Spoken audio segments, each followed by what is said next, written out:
জয়িতার রান্না বান্নাতে আজকে নিয়ে এসেছি চিংড়ি মাছ দিয়ে কচুরগাঠির রেসিপি। খুব সহজেই কিভাবে দারুণ টেস্টি এই চিংড়ি মাছ দিয়ে কচুরগাঠি বানিয়ে নেওয়া যায়, আজকে সেই রেসিপি আপনাদের সাথে শেয়ার করব। এখানে আমি 500 গ্রামের কচুরগাঠি নিয়েছি। এইরকম একটু মোটা ধরনের কচুরগাঠি নিলে ভালো হয়। তারপর প্রথমে একটা কচুরগাঠিকে এইভাবে খুব ভালো করে খোসা ছাড়িয়ে নিচ্ছি। ছাড়িয়ে নেওয়া হয়ে গেছে। এই রকম করে সবকটা কচুরগাঠিকেই আমি খুব ভালো করে ছাড়িয়ে নিয়ে জলের মধ্যে রেখেছি। তারপর এইভাবে প্রথমে লম্বা করে কেটে নিলাম, তারপর এক একটাকে আবার দু টুকরো করে নিলাম। যেগুলো একটু বড় কচুরগাঠি সেগুলোকে আমি 4 টুকরো করব, আর এইরকম ছোট হলে সেটাকে 2 টুকরো করে নিলাম। এইভাবেই সবকটা কচুরগাঠিকে আমি কেটে নিলাম। একটা কড়াইতে নিয়ে নিয়েছি বেশ কিছুটা জল। সিদ্ধ হওয়ার জন্য দিয়ে দিচ্ছি জলের মধ্যে 1 চামচ নুন। জলটা ফুটে উঠেছে, এবার আমি খোসা ছাড়িয়ে নেওয়া কচুগুলোকে সিদ্ধ হওয়ার জন্য দিয়ে দিলাম। জলটা ফুটে উঠলে ঢাকা দিয়ে আমি হাই ফ্লেমে 4 থেকে 5 মিনিট এইভাবে ঢেকে সিদ্ধ করব। দেখতেই পাচ্ছেন এরকম ফেনা ফেনা হয়ে যাবে, তাই 2-3 মিনিট পর একটু ঢাকাটাকে সরিয়ে একটু নেড়ে চেড়ে দিতে হবে। 4 মিনিট পর ঢাকনাটাকে সরিয়ে দিলাম। একবার চেক করে নেব যে কচুরগাঠিটা সিদ্ধ হয়েছে কিনা। এরকম হাতায় একটা তুলে নিয়ে এইভাবে একটা কাঁটা চামচের সাহায্যে আমি এখনো সিদ্ধ হতে কিন্তু বাকি আছে। এগুলো কচুর উপর ডিপেন্ড করে যে এক একটা কচু কীরকম সময় লাগবে সিদ্ধ হতে। আরও কিছুটা সিদ্ধ হবে, তার জন্য আমি 3 মিনিট এভাবে ঢাকা দিয়ে রেখে দেবো। 3 মিনিট পর এবার ঢাকনাটাকে সরিয়ে দিলাম। এবার একটা কচুকে এইরকম তুলে নিয়ে আবার আমি চেক করে দেখছি। হ্যাঁ, এবার কিন্তু সিদ্ধ হয়ে গেছে। এর থেকে বেশি সিদ্ধ করলে গাটা কিন্তু ভেঙে ভেঙে যাবে, আর কচু রান্নার সময় তখন কিন্তু গাঠিগুলো একদম ভেঙে চলে যাবে। এই অবস্থায় আমি সিদ্ধটাকে করে নিলাম। এবার কচুগুলোকে এরকম একটা বড় ছাঁকনির সাহায্যে গরম জল থেকে তুলে নিতে হবে। এখানে দুটো মিডিয়াম সাইজের টমেটো নিয়েছি, একটা মিডিয়াম সাইজের পেঁয়াজ আর একটা বড় সাইজের আলু নিয়েছি। আলুর পরিমাণটা অবশ্যই যে যার পছন্দ মতন করে নেবেন। আমি এবার আলুটাকে প্রথমে মাঝখান থেকে লম্বালম্বি করে কেটে নিলাম, করে সেটাকেও আবার আর এক টুকরো করে কেটে নিচ্ছি। অনেকটা যেরকম কচুরগাঠির সাইজ সেরকমই রাখার চেষ্টা করতে হবে। এবার পেঁয়াজটাকে কেটে নিচ্ছি। পেঁয়াজটাকে একটু মিহি করে কাটতে হবে।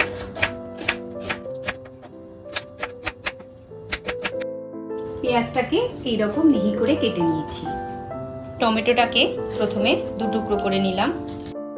বোটার কাছটাকে এইভাবে কেটে বাদ দিয়ে দিতে হবে। এই জায়গাটা কিন্তু সিদ্ধ হয় না, তাই এটাকে সব সময় কেটে এইভাবে বাদ দিয়ে দিতে হয়। এই রকম ছোট করে কেটে নিচ্ছি। এখানে নিয়ে নিয়েছি 2 ইঞ্চি আদা। আদাটাকে টুকরো করে নিয়েছি। তারপর পেস্ট করার জন্য দিয়ে দিচ্ছি কিছুটা জল, আর দিয়ে দিচ্ছি একটা কাঁচা লঙ্কা। কাঁচা লঙ্কাটা যে যার স্বাদ অনুসারে একটা দুটো দিতে পারেন। এবার এটাকে পেস্ট করে নেব। পেস্ট করা হয়ে গেছে, এবার এটাকে একটা বাটিতে ঢেলে নিচ্ছি। এখানে আমি 250 গ্রাম ছোট সাইজের চিংড়ি মাছ নিয়েছি। অল্প একটু নুন আর অল্প একটু হলুদ দিয়ে এটাকে 10 মিনিট মাখিয়ে রেখে দেব। চিংড়ি মাছকে প্রথমে ভেজে নেব, তার জন্য কড়াইতে দিয়ে দিচ্ছি 2 টেবিল চামচ সর্ষের তেল। তেল গরম হয়ে গেছে, এবার চিংড়ি মাছগুলোকে আগে ভেজে নেব। এইভাবে চিংড়ি মাছগুলোকে হালকা করে ভেজে নিতে হবে। এবার তেলের মধ্যে দিয়ে দিচ্ছি আলুগুলোকে। আলুগুলোকে মিডিয়াম টু হাই ফ্লেমে লাল লাল করে ভাজতে হবে। ভাজা হয়ে গেছে, আলুগুলো তুলে নিলাম। এরপর কড়াইতে দিয়ে দিলাম সিদ্ধ করে নেওয়া কচুরগাঠিগুলো। দিয়ে দিচ্ছি 1 চিমটে হলুদ।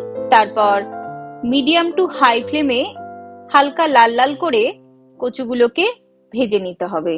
ভাজা হয়ে গেছে, কচুরগাঠিগুলোকে তুলে নিলাম। এরপর তেল কমে যাওয়ায় কড়াইতে দিয়ে দিলাম 2 টেবিল চামচ তেল। তেল গরম হয়ে গেলে দিয়ে দিলাম 1/4 চামচ কালো জিরে। একটু নেড়ে চেড়ে দিয়ে দিলাম পেঁয়াজ কুচি, দিয়ে দিলাম। দিয়ে মিডিয়াম টু হাই ফ্লেমে কন্টিনিউয়াস এইভাবে পেঁয়াজটাকে ভাজতে হবে। পেঁয়াজটাকে হাই ফ্লেমে লাল লাল করে ভাজতে হবে।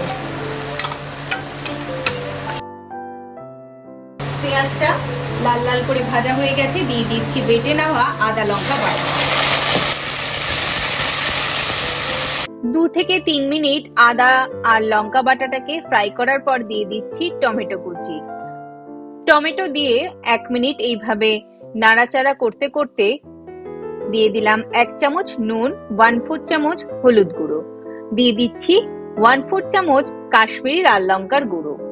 এটা অপশনাল, কিন্তু এটা দিলে কালারটা খুব সুন্দর আসে। তারপর মিডিয়াম ফ্লেমে এইভাবে কন্টিনিউয়াস মশলাটাকে কষিয়ে যেতে হবে।